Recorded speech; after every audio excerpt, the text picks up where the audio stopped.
and welcome to another episode of Educational. This is Roy. This is Terry. Trying some new intro music there, so look for a little feedback if that's good or not. We'll see. Anyway, we are going to bring a short episode, basically some just general what's going on in the news, some articles that we had read earlier today. And you want to start off? You want me to? You go right ahead. Okay. Well, what got my attention was there was a feed in my LinkedIn, and the headline was the conventional wisdom that your happiness tends to increase as you get older has not changed much during the pandemic. Researchers have found even in April, one of the darkest months, and this was April 2020, one of the darkest months, younger people were doing far worse emotionally than older people. And it basically, this was pulled out of an article in the New York Times by Benedict Carey. And we will include the link in the show notes, but it's why older people manage to stay happier through the pandemic. And the article just goes on to say that, in the beginning, there was a lot of ageism because it tended to, COVID tended to attack older people first, and they got much sicker, much quicker and worse. But as the pandemic drug on, some things came out basically that people over 50 scored consistently higher and more positive on a wide variety of emotions. This was a study that looked at 1,000 adults ages 18 to 76 across the entire country. And one point was made that part of this could be the fact that older people know and accept who they are, and they are not what other people think that they are supposed to become, which I thought that was a very powerful statement. We talk about that a lot, just being honest with ourselves, knowing who we are in a lot of situations, but also just being present in the moment to realize, what's going on, what we need to do to make it to the end of this. And experience has a lot to do with that as well. They're thinking more about the workplace. I mean, everything is up in the air for everybody, but they're thinking more about the workplace, how they're going to feed their families. They've got little kids. They've got all of these other things happening around them. And, they haven't had the experience to know that, it's going to be okay, even though we all don't know it's going to be okay, at some point or not another. That has a lot to do with it, I think. Yeah, no, you're right. No, I don't think it was the article, but in the comments that came around the article, I did notice that, a lot of people were saying, well, some of us older people that have lived through, the financial crisis, good gravy. I remember back, we've lived through an energy crisis. We lived through the oil embargoes. We lived through the oil booms and bust, of course, around here. So I guess that we take things a little easier, and we know that we're going to make it through to the other end generally. So the another thing that there were a lot of comments that follow, but some things that were said were, putting aside stereotypes, it's all about skills and attitude and and acceptance and gratitude. And this one commenter was just saying that older people tend to practice that acceptance and gratitude a lot better. So again, some things that we've talked about, even in our personal walks and things like that, just, how thankful we are to live in such an awesome place that we do and get to experience the wildlife in our surroundings every day. Yeah. Nature is a huge part of our life. And that has just meant the world to be able to experience that and see the deer in the backyard and the ducks. Yeah. And then all of them fighting over the food back there. Yeah. Well, and that's, I think that us especially, we've talked a lot about the survivor's guilt that we seem to have flourished during this time. It's slowed us way down and made us focus on the important things, each other, our life and doing things together. Right. But then also, I think it's I think that we both tend to, try to find those good things to look out there. Even I would love to be better. I know that, we've had some equipment trouble, and I've had a couple spells trying to get that thing up and working. I get that. So, but in those times like that are trying, is to really stop and think about, what are all the great things that have gone so well today?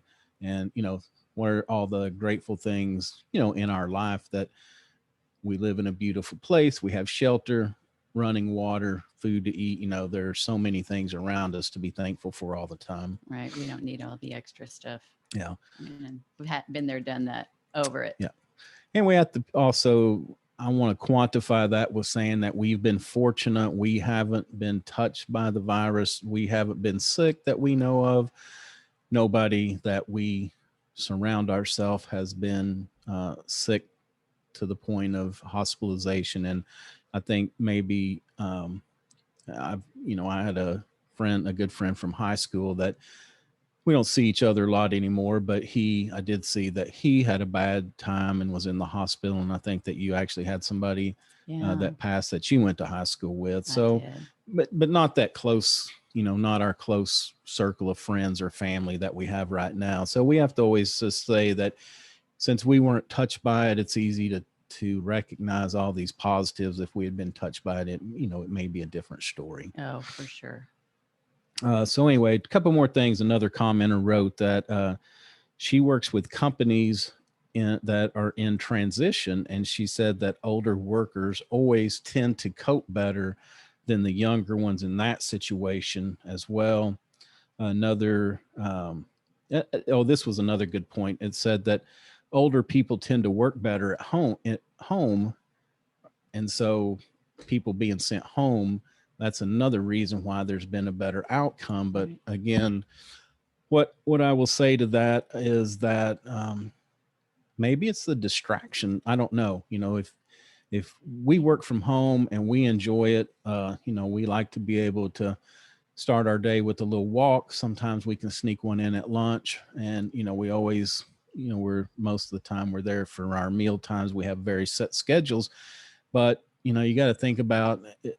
We thrive at home because of that stuff. But now if we had kids, and you had kids at home that were running around that were too young for school, or because of the pandemic that you were homeschooling them now, I can only imagine that it would be a bigger struggle for younger people in that position to work from home and be productive. Oh, yes. So many kudos to all those parents with younger kids, with kids in school in general. Right. I can't even imagine how I would have been able to do that. Just thinking about it, no way. Yeah. And I taught preschool and subbed for all ages, and it was without the pandemic. Oh my gosh, I just can't even imagine trying to do the virtual school online. I mean, just no idea. Yeah. Well, and how the connectivity and technology issues that we have, even just producing this, 30 minutes a week or whatever we do. And if you were trying to do this for 2 or 3 kids every day, I can almost imagine that, you just are full-time tech support, just trying to get everything up and running in the morning. Yeah, you have to become technological, even whether or not it's your forte. It is now. Yeah. And one more thing I wanted to say on this is there was an article that came out, or this was a commenter on the original article, said that she had just seen a separate article, and I'm sorry I can't reference it, but I did want to quote it, and hopefully she was being truthful. It said that it showed that the 55 plus group are the second fastest to adopt to digital and technological changes behind the 18 to 25-year-old group. And the slowest group to adapt are the 30 to 45-year-olds, which I was very surprised to hear that. Very surprised to hear that. I mean, I know I'm texting and it takes both of my hands. And I am slow. Yeah. I have to spell everything out. I don't use many acronyms. I don't know what they all mean. I mean, it takes me a while, Yeah. Yeah. just getting on a Zoom call. Oh yeah. Oh, Yeah. wait, video on.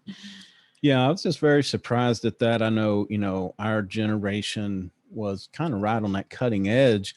When I went to college the first go around, I always say that's why I never made it through, because of having to use a typewriter.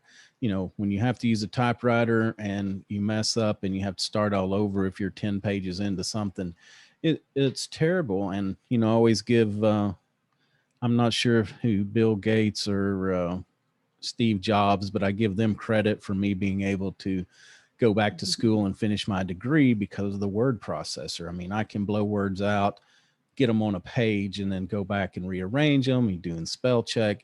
All of those tools were invaluable to me. And so I think, our generation was right on that dividing line. The digital dividing line is like, if you were interested in it and wanted to pick up on it, we dove in and picked up on it.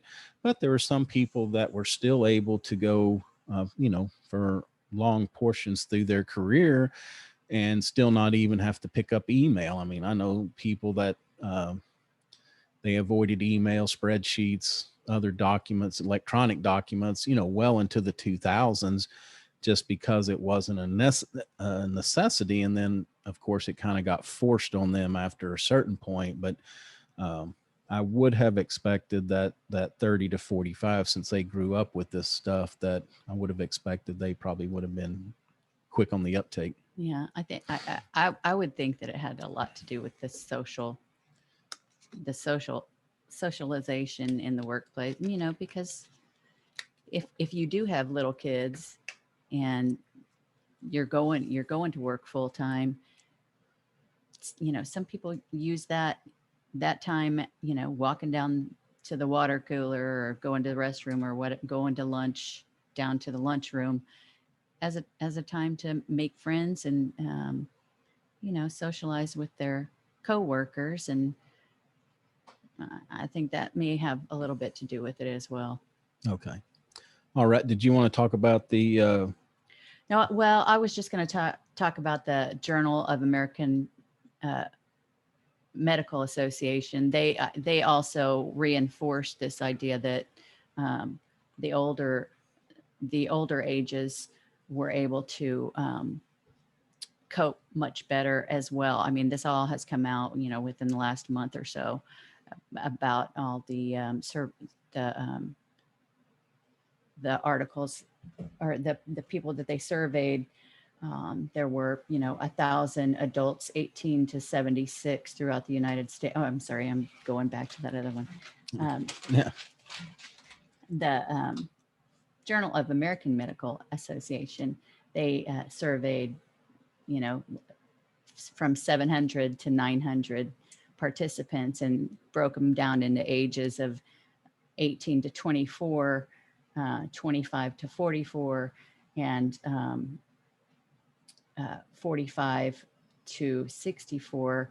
And the 18 to 24, the 18 to 24, they had a 49, they said that 49% of them reported anxiety issues, 52% depressive disorders, and 46% trauma or stress related disorders. Whereas on the opposite end of the spectrum, the 65 plus, 6% anxiety, 6% depressive disorder, and 9% TSR disorder. And 25 to 44-year-olds, 35% anxiety, 33% depressive, and 36% TSRD. So they were reinforcing, it's the social aspect as well as the technological Yeah. part. Yeah. And it's interesting to, I guess, to think about all these different things, maybe too, it's the positions that we're in that, well, first off, we don't have a family to worry about. It's just, the two of us. So And the we'll, dogs. yeah. And the dogs. So we'll manage to survive if we have to go back to the creek and fish for dinner, we'll be all right. But but a lot of these guys, especially if they're in food service, hospitality, those industries that were hit hard, and then now they've got a family. It's not just them anymore. Maybe spouse, kids. So I think they have a lot more on their plates maybe to worry about. I don't know. I think it's very interesting because as we age, the one thing that becomes harder for us to tolerate is change. And so it's just odd that a couple of these studies have come out just saying that, some of the older are handling the change and the disruption much better. So we just thought it was worth doing a little mini episode just to get this out there and let everybody know. We'd love to hear our listeners' comments. If you can leave us your age and